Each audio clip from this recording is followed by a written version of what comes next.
Hein, ArcelorMittal at 81 Rand. What do you make of valuations? Do you think that the uncertainty is starting to work its way through the share and perhaps it's time now to look at ArcelorMittal, even though we've got that softer demand for the fourth quarter predicted from the CEO? Yes. Personally, I would be too cautious to buy into the share.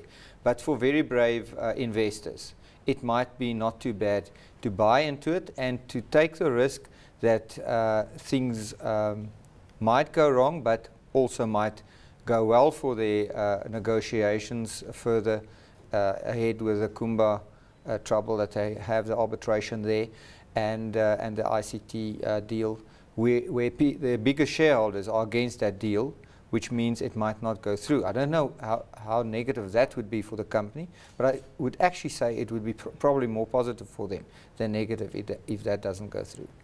Just looking at the reason you are smiling today when you walked into the studio, ABSA, MTN, Pick and Pay and Investec, not ABSA. So we're looking at MTN, Pick and Pay and Investec are three of your top stocks in terms of value propositions in the market at the moment.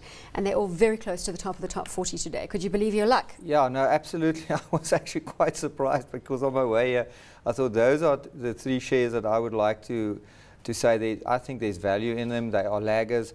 Not necessarily MTN though, not a lagger, but Pick and Pay definitely a lagger, Investec definitely a lagger, and I mean if you look at Investec for instance and you see how well it goes with the asset management side, it's lagging the other banks and I don't think it should, so I think and it's a buy. And even with their international exposure, they've held up so well during the banking crisis. Absolutely. A buy at 55 Rand 40 where Investec PLC closed today, up 1%. Yeah. Obviously you would buy in at Investec Limited, 57 Rand 65?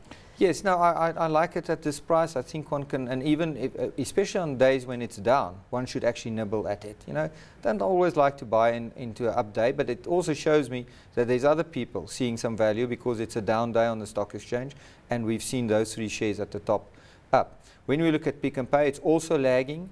You know, its peers. And well, its results weren't, well, they didn't exactly shoot the lights out. That's right. I mean, headline earnings per share for the interim period down 12%. That's right. But, you know, it's a good company, it's a solid company, and if you can sit with, if you can handle illiquidity, I would rather take the holding company, Pickwick, because you have, it's probably 20%, you know, down on what it should be. Yeah. Do you believe, though, that they're going to get their strategy right? They are late into Africa and I definitely think they closely would. on the footsteps of Shoprite? Yeah. No, I definitely think they would. You know, it is, it's a clever bunch. It's a good company. I think the fact that Raymond Ackerman is, you know, it's still a handover process. And I think to a certain extent the market is, and the company itself is sort of still in the phase of getting used to that.